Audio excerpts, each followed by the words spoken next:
Hello, folks, and welcome back to more Hera action. What is this turning into? We're getting all the Hera footage. That's right, we've got another 1v1 between Hera playing Russ in the blue and his opponent. Needs no introduction to this channel. He's featured here several times already. Amazing player. Seems to be tricking, trapping, and overthrowing all the best in the game right now. It is GUA. Stands for Give You Anxiety, which is exactly what you get when you see he's your opponent, because you never know how he's going to open. He is going to be playing England. Now, in this matchup, should be pretty interesting because we've got a fairly open map with some natural choke points you can create between these tree lines, so it'll be interesting to see if anyone turtles. In that regard, I would definitely say there's some funky advantages going the way of GUA, if he did choose to turtle. But remember, England doesn't tend to hide behind walls in these 1v1s.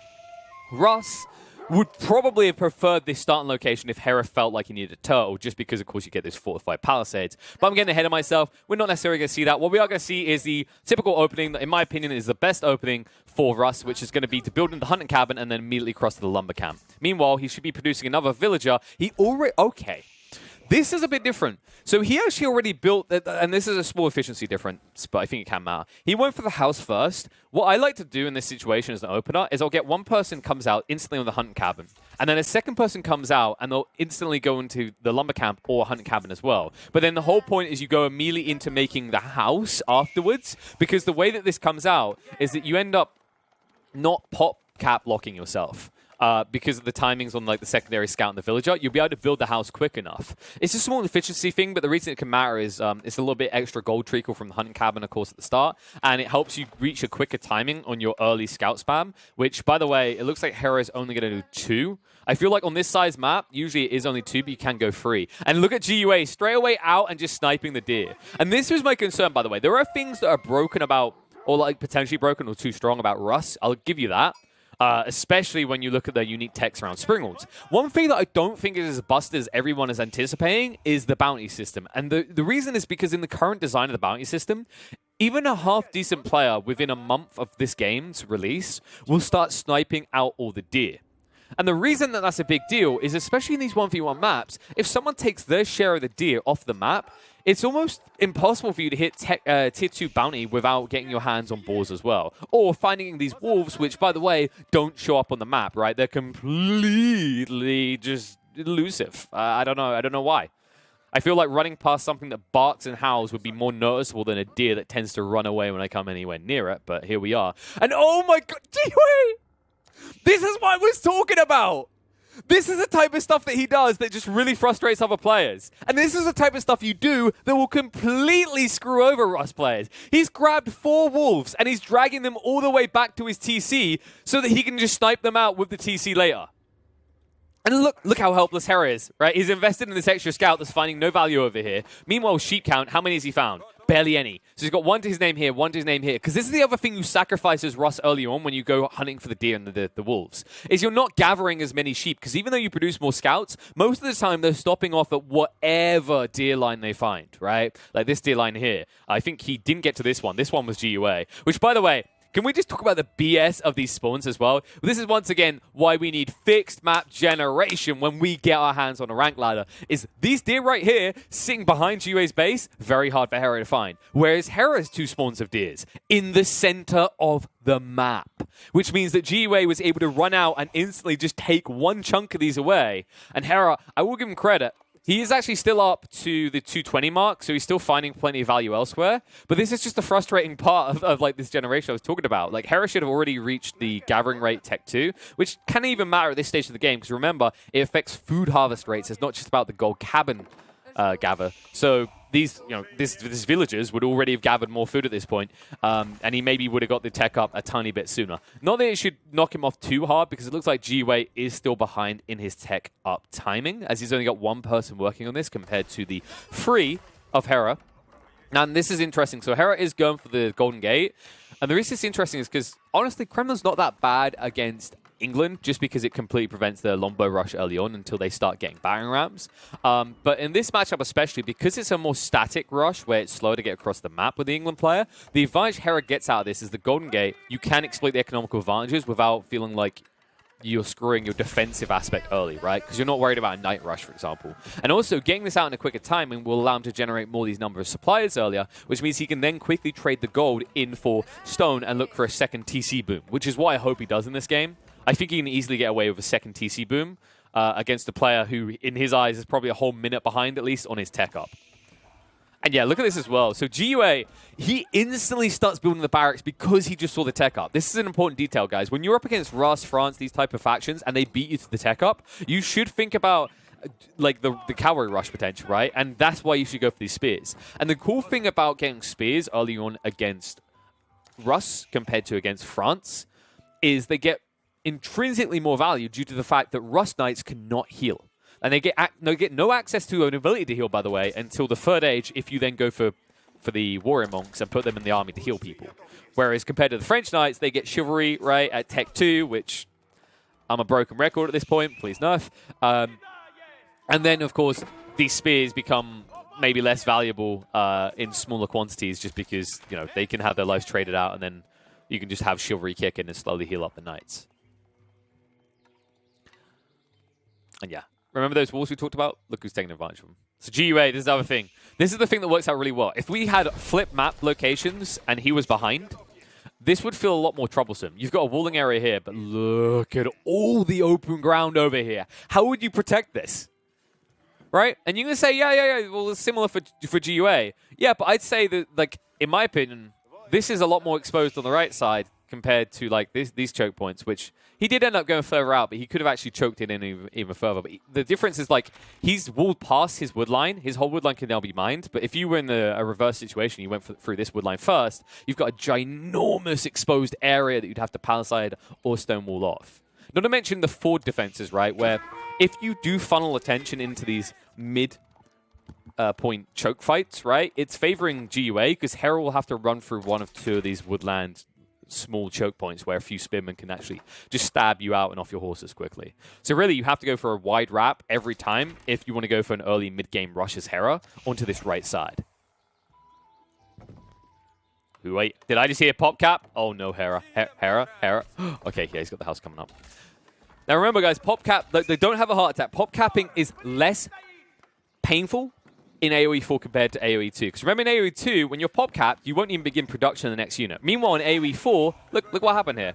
Because he builds the house in time, right, this villager basically instantly comes out upon completion. Because it only pop caps once the production is complete. This is kind of an interesting exploitative thing in the late game fights where everyone's pop capped, where maybe you got 20 racks, right, and they're all queuing up spearmen, but they can't produce them. But the moment you lose 20 spearmen, you've replaced 20 spearmen like that. Sorry, I had to change. Yeah, I can't. I cut my finger today, guys. My clicking finger aren't working, okay? A moment of silence for my bad culinary skills and ability to cut myself up. Speaking of cut up, who's going to get cut up in this one? Well, it looks like Hera is attempting a cut up as he went for the early archer rush, which, remember, we talked about this before. If you can get enough of them against longbowmen, they will win. The problem he has is look at the constant walling coming out from GUA. It's not going to be quick enough, though. Hera will be able to just sneak in this archer force. He has got more archers than these longbowmen, but GUA is on home territory. Never underestimate that advantage. It means that Hera is on a very finite time limit to find value out of this group of archers. And if he snipes out 4 or 5 villages, it will be good enough. But he's not quick enough. GUA backs him away. He only loses 1 villager, and you're already seeing casualties to Hera's army here. Meanwhile, he can continue walling if he wants to, and he's moving the longbowman across. So now you need to get the hell out of dodge if you're Hera, because you're against an opponent that has superior range, which means you're going to lose a lot of your army. And the scout, yeah, nice move there, because if he got in, he would have locked into melee 2 or 3 of these longbowmen. And now trade-wise, this is a bit more pricey for GUA, but the difference is that GUA will come out winning this one. He should get rid of all these archers. You can see, look, the reinforcement longbowman against the incoming archers as well, and the spearmen. So clean up this force. Hera, this is becoming a bit pricey, and he's not really getting value. He's at least offsetting GUA's aggression, by the way, and did stunt his economy because he had to pull them all away from the wood line. So in terms of advantage, I give a slight one to Hera off the back of this, despite the fact that his army gets wiped and GUA still has forces. And yeah, okay, so there we go. Double stable, then one stable, double archery. And this is how you keep up with an English player's production. Remember, they can produce in the spearman, and he has gone double racks to allow for that. But the Knights can easily just wrap around the Spearman. The Spearman will get sniped out by the Longbowmen. And remember, the Longbowmen have additional range. So you really have to reach a number advantage. Sorry, I said that the wrong way around. You need to reach a number advantage as GUA, as England, to kind of stay ahead. France in this situation... Why am I calling them France? It's because I'm so used to seeing archers. Russ in this situation, if they get 5-6 Knights, they can actually trade quite well, because when you go into these initial bouts, if you charge their line, the Spearmen get exposed. These archers will switch fire over the Spearmen, and unless you've got a ridiculously unquantifiable amount of Spearmen, they're just going to get wiped by the archers quickly. And I think right now, where are the Spearmen at? What, am I blind? Where are they hiding? Oh, is it? Yeah, it's still just 2. This is weird to me a little bit. So GUA, because he went for that double racks and only built 2 Spearmen, I think the plan was he thought he was going to get Night Rushed, and that's why he didn't produce more.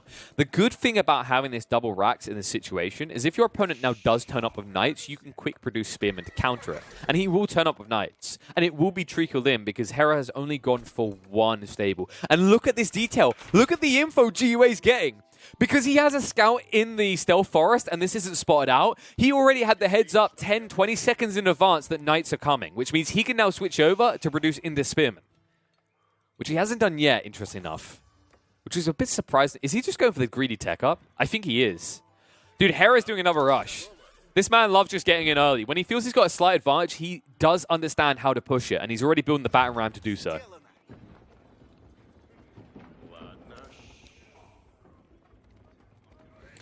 Who would have thought that the counter to giant wooden poles erected in the ground was a giant wooden pole erected horizontally being slammed into them? Guys ever think about these things? But he does it properly. Screw knocking down the palisades. We knock on the main door. So target's out the gate. Remember, no difference in health between these things. I think gates just cost, 25 additional. And there is no response just yet. Spearmen aren't being built. I think GUA is full in on the... Like, he's genuinely thinking about just going for a tech up. But, like, look at the size of this force. You have to see how many are here because they're attacking your structures, right? So there's no way in hell you're going for attack. He is! And it's going to be quick enough. He's going for the white tower right under the TC, and they're stopping off at the racks. This might actually save GUA. Oh, this is big. And the early Knights all of a sudden won't feel valuable either. So this does mean you won't eco boom because you're not able to get the economic advantage of the TC in your landmark, but you're going to have this defensive tower, and it's been spotted out by Hera. Hera can't get closer, by the way. The battering ram's already stopped off, which means any archers trying to snipe out these villagers are just going to die to the TC. And White Tower is going to be complete. I don't see Sauron, I don't see Gandalf anywhere, but this is as formidable as the one you saw in Lord of the Rings. Was that the White Tower? Before I'm wrong on that one. Some Lord of the Rings nerd is going to call me on that one. Yeah, so Baron Ram will try to get some value out of just keeping people off the mining by getting rid of the mining camp. And because he's got no melee units, he won't be able to snipe this easily.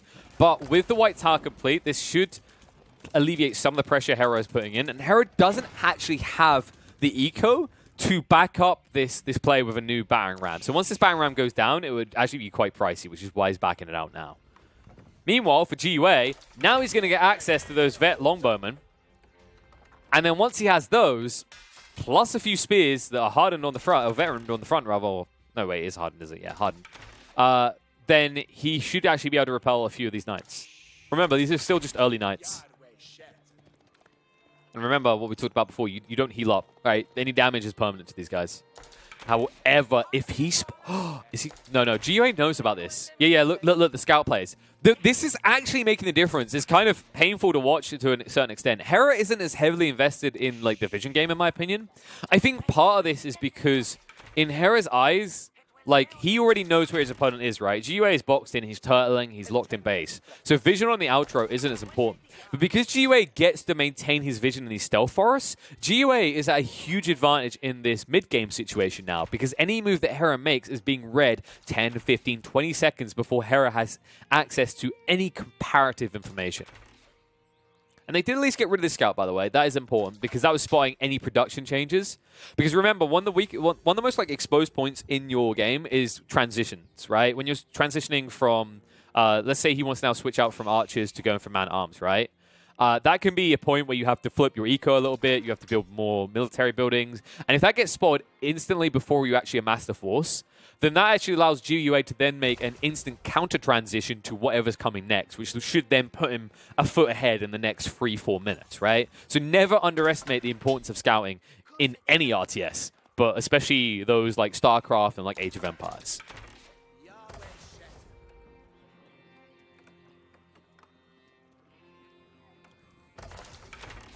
Oh yeah, GUA just taking advantage of the fact that this white tower can produce infantry as well.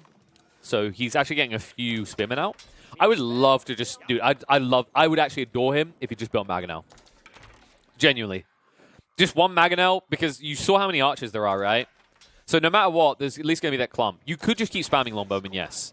But I think in terms of investment value, one Mangonel in one salvo in that fight will pay off more than the additional Longbowmen. Because it'll instantly just rip through this army of archers.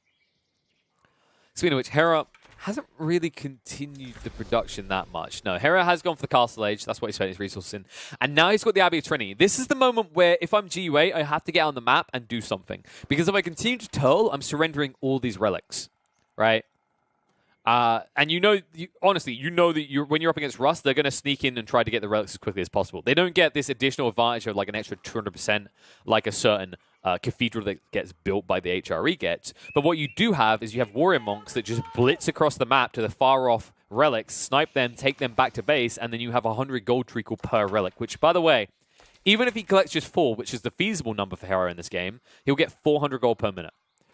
Meanwhile, GUA, because he's so boxed in still, the one thing he does have going for him is that he still has access to this backup gold vein. And remember, he didn't utilize that. He went for this backline gold vein first so that he could return to this safer one later. And more importantly, he has a second gold vein nearby. So in terms of gold economy, GUA is safe in the next 10 minutes. My question mark right now is what happens after those 10 minutes, especially when you consider Hera's positioning on the map favors him for taking over these bigger, more aggressively placed gold veins in the center, no man's land area of the map. Yeah, there you go. GUA identifies this, so he moves the force out. That scout is going to be donezo. He has got a secondary scout, so it won't be the end of the world. And it looks like, no, he's going to keep him alive. He just about gets out of range, so we'll give the vision. Meanwhile, the main force is returning. Hera has his archers incoming, and I think longbow count is not there. He needs a few more longbowmen for this to be a definitive fight for him. And Hera is wrapping around. The scouts aren't giving vision anymore because they backed out of the stealth forest. They're actually full focusing this battering ram right now. He goes straight into sniping the eco. The knights are going to look to charge. He has got palings, and the spearmen do arrive, so he won't even need them. He puts down the camp. And look, the reinforcements are cut off. He should know the archers are now coming, but Hera sends so many of these archers to chase after the stragglers that they should be able to turn around and trade favorably here. Camps are doing decent work to force extra salvos out. It's 30 against 22, and the Mangonel, the point-blank Mangonel! Oh, it doesn't get full value. It's too close. It can't full blast this. Instead, he's going to turn around with the spearman and burn that down. That's a huge investment loss for Hera. That being said, his archer army will come out ahead as the longbowmen just get blitzed through and get pinched from both sides. So longbowmen all dead for GUA will have to back up. The consolation prize is at least he got rid of that Mangonel, so he's somewhat eked out a more even ground. Yes, a lot of longbowmen died here, but you did get, what, about 8, 9, maybe 10 of those archers. I think you sniped... Was it all? Yeah, it was. Yeah, you got all the knights. So all 4 of the knights. That's actually a beefy investment. Remember, these knights are 140 food, 100 gold. And I believe you sniped 2 or 3 workers as well as got them off the wood line. So not too bad in terms of trading for GUA. The difference is whether he can now rebuild an army before Hera arrives. Because that's the scary part, is if you let Hera arrive. I love the paranoia right now, by the way. Hera actually went running complete east because he wasn't sure if the army retreated or not, or if there was a secondary army. GUA, however, as we can see with our God vision, has completely backed up. So this was actually a potential opportunity that Hera has missed out on. Because he could have been already at the eco line, and if he found this eco line, he would have sniped out several villages because there's only room for 5 in this outpost. Not to mention, he would have forced everyone working the gold back into base. Which, by the way, nobody is working gold right now. What on earth? Was this intentional?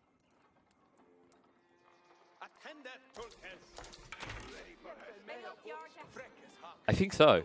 Yeah, so he switches people into food. Has he split? No, he hasn't split it enough to enclose. He can enclose this. This will be really cool. No, he's not going to enclose it. So I was about to say, if this goes Imp Age, it would have been cool to have kept this free so that he could have palisaded it so it generated gold. But he's getting his Monastery up, so you'll at least be able to grab one relic. The rest of these are in No Man's Land. And just look at the moves already. So Hera goes into No Man's Land to build a TC. Remember, GUA is still boxed in, so he hasn't built a second TC at all. Information that should be very obvious to Hera in this game, with his moves he's been making and scouting. And Hera now has another Mangonel hidden in the Stealth Forest. But look at the play. GUA, because he saw that previous Mangonel, he already anticipates that he's going to be up against Catapults. So he's built double Springle. And remember, you're on a vision of the outpost right now. I can hear the ding-dings. Yep, TC's there as well. Springled. Oh, he didn't get the shots. There's a second Mangonel coming, so he might snipe this. But it looks like Hera knows and backs away just in time. I'm not sure if he actually saw the Springles. He might have just got a glimpse of them, and that was the difference there. If he hung around for even a millisecond, he would have ended up losing them. He will manage to snipe out the scout, so no vision advantage now for GUA. And Trip Springle should be good enough to, I think it's just shy of one salvo. Yeah, 60. So he'd need one more. Actually, I think it's, is it 5 Springles to kill a Mangonel straight away? I feel like that's not right. I feel like I'm lying. I'm pretty sure it's, yeah, it's bonus damage against siege. So yeah, it should be free. I'm pretty sure it's free. No, it's 4. Maths is hard, guys. It's definitely 4 because of the 8 range resistance, right? So 4 Springles is a sweet number that just allows you to kill Springles instantly, Mangonels instantly. Springles, on the other hand, should be free. That's what I was getting confused about. Springles snipe each other out in groups of 3, and Mangonels are 4. But right now, Hera has already read this. He's trying to use an eco advantage to just actually build a bigger artillery line, and you can see the eco difference, by the way. Because, once again, GUA isn't mining gold. I don't understand. Okay, there we go. He finally got some people across, but this was a long time to not be producing gold. I'm wondering what the play in his mind was. I guess it's because, obviously, you're playing England, you're investing heavily into Longbowmen, you don't need gold for that. But if you had the ability to go Imp Age quickly here and also get 1 or 2 siege units, I think it's totally worth it to just get a huge inflation of gold. Now you're in a worrying situation where, although he still hasn't, he could easily, especially after this Warrior Monk's done capping the Sacred Site, pick up these relics and drag them back. Remember, Sacred Site's also, by the way, trickling gold. So that's now 200 gold a minute from Sacred Sites.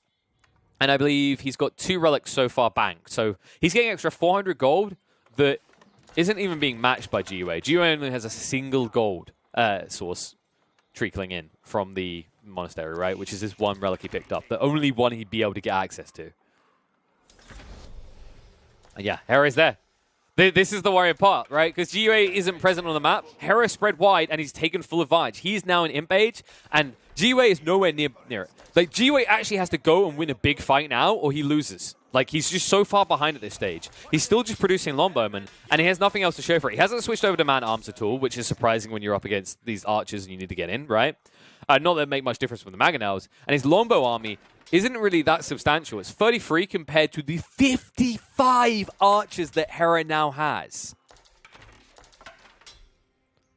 And yeah, University now being built. He's got about 30 seconds to make a big dent into Hera's base, or this is just going to start to get out of control. And I think he understands that. He's already moving all the boys in. He has Scout Vision. He sees some Mangonels. He can snipe them out with the Springalds. Remember, it won't be one salvo, though. Yep, see, needs an additional hit. And the Springal's already being targeted down. Tries to back them up. He really should have just fired them, but he lost the Scout, so he didn't quite see it. He'll finally get rid of the Mangonel. But now the Springal's counter him out. So he's down to 2, and now you cannot take down the secondary Mangonel. He has to back away completely. All Sacred Sites now committed to by Hera, so he has full control here, and so much gold just going into his pocket. And in the retreat, you might just get chased down. Yep, other Springal's just gone. More reinforcements just caught out and sniped out. This quadruple Springle is going to be a problem now, and GUA just doesn't really have the gold influx to keep up with this. Like, what's he building now? New Springles? Yeah, new Springles. He has to get them, but the difference is, like, well, he has 1 source of Springles, right? It's 2 sources, and that was kind of the big difference. Although I say that Hera just let one of his Springle-producing siege workshops fall to the ground in ruins. It was too busy moving up the main boys because the platoon is on its way. Outpost going down. I think this was the other big difference, by the way. GUA We talk about this time and time again with England. You really have to utilize this outpost, and I don't think he did. He had an outpost here and over here, but he never actually, with this attempted assault, he never moved up a village to just quickly build an outpost before going in. Of course, he felt pressured at that stage, right? When he saw that his opponent teched up, he felt he had to make a move. And now he has to make a move further into his base. As his Villi line, they're exposed. He didn't run them back towards safety. They're going to try and go through the gate now. They'll get out just in time. He might lose a few more in the retreat, though. And this expansion will be exposed. This wood line, he was trying to just get through it so he could build a more kind of structured, fortified location further forward. But now he can't continue to actually go through this tree line too hard, or he'll give an opening into his base. Not that it's hard to reach into his base right now, considering it's just wooden walls. Spirals on spirals. GUA is evening out the advantage. Remember, look, he repairs, so now he's actually ahead here in terms of the Springle spam. And yet, there we go. Archers go straight in. They're trying to get rid of the Springles. They're focus firing him down, but there's just too many Springles here. He's going to lose his whole siege army, so Hera needs to actually be careful. He needs to back it up, but he doesn't. Mangonel and Springles are gone. And now with this repair army, he might slowly lose the villages, but with the Archer backup, I think this is the moment where GUA has the advantage. He has the attack speed buff because of the TC being in range of the outpost. And I think Hera just needs to back up here. This is not a good commitment for him right now. He's not getting good trades, especially with the campfire down as well. Try and take him down one by one. And the spearmen are charging out, just trying to scare them off. But Hera will finally back off, realizing he doesn't have the advantage, even though he has elite archers here. The longbowmen will trade better. But remember, GUA is on the clock here. Sacred Victory is en route towards Hera here. En route? En route. And Hera has defended it well. Yeah, keep down here, keep down here. Okay, this is troublesome. I don't know if Hera has spotted this, but GUA is still lacking in gold. GUA has a pathetic supply of gold available to him right now, right? Like, he only has this one gold vein right now. He's still not working on the back one.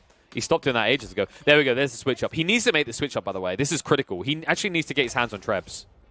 Like, if you don't get Trebs and move over to these... This is the other detail to kind of highlight here. He doesn't even know these forts are here, right? Like, he could anticipate the keeps are down, but he genuinely has no information feeding into him that there is a keep there. And he probably just spotted this one, so this should be where he gets a Treb. Because now there's a keep going down the center mass, and Hera is rebuilding his army because he has ample eco to do so. Oh no, this is getting painful. GUA is now seeing if he can snatch this sacred site back, and he's about to get the same painful information. In fact, there's almost two keeps over here now. Oh boy. Warrior Monk being ignored. And yeah, the fort. He's running the spearman in because this is all you can do right now. The problem is that second keep is being built right next to you, and it's going to be complete. And GUA's army is going to be completely just ripped to pieces if he leaves it here. He even brings the villagers forward. And look, the wraparound. They got fire arrows now, so the Spirals will be sniped quickly here. He will back up, though. Giving respect to the sizable force that GUA still has after losing half of his spearmen anyway to keeps. And GUA, the time pressure right now. He went for Mangonels. No! Guys, he has no solution right now to the keeps. He has zero solution. He doesn't even have the wood yet to build a Treb. And the fight continues. Elite archers up against veteran longbowmen. Spears charging in, but there's not really enough of them to be that scary. You can see he just splits the two groups and refocuses fire to work through them. And if one or two knights are just wasting a lot of these longbowmen's time, he's going to keep backing up. But remember, all you're doing here is you're trading to a stalemate point where GUA's army isn't even big enough to then push in onto the keeps. That's all that matters for him right now. And now with elite knights coming out, you can start to plow through these longbowmen very quickly. Yeah, here we go. He's got, is it 3? 3 stables? 4 stables? So he should be able to sustain production out of at least 3 of these 5 stables, maybe 4, with his current eco rates. And the reproduction rate at GUA just isn't good enough. Yeah, these spearmen come out pretty fast, but he's got 3 of them to work with. But GUA, remember, his wood has to be invested into Trebs. He needs a Treb immediately. He needs it this time yesterday, in fact. And there it is. It's being queued up now. He's going to have to be so fast about this. And I mean, I don't even know if you're going to be quick enough. Even if you are, you're probably going to lose your whole army trying to stand on the sacred point to get it.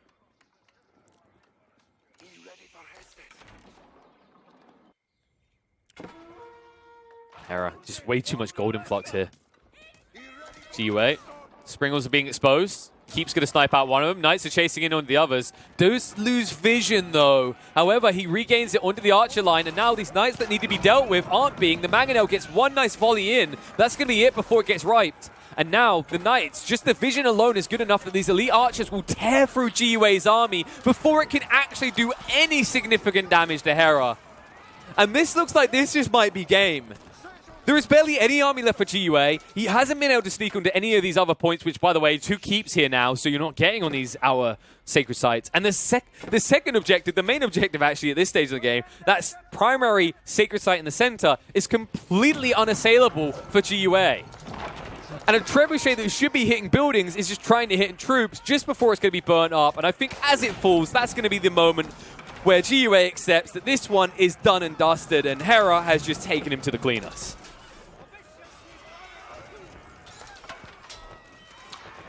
Really well played by Hera. Honestly, Hera done a really great job of just keeping that early pressure and then exploiting the fact that GUA went defensive. I think the moment he saw GUA go defensive, Hera kind of had free reign on the map, and he understood that. That's why you got this TC boom out later on. This is why you got the wide expansion. He went for the sacred sites. A lot of players, right? A lot of us players would actually not identify sacred sites as the victory condition as quickly, and we keep trying to pressure base.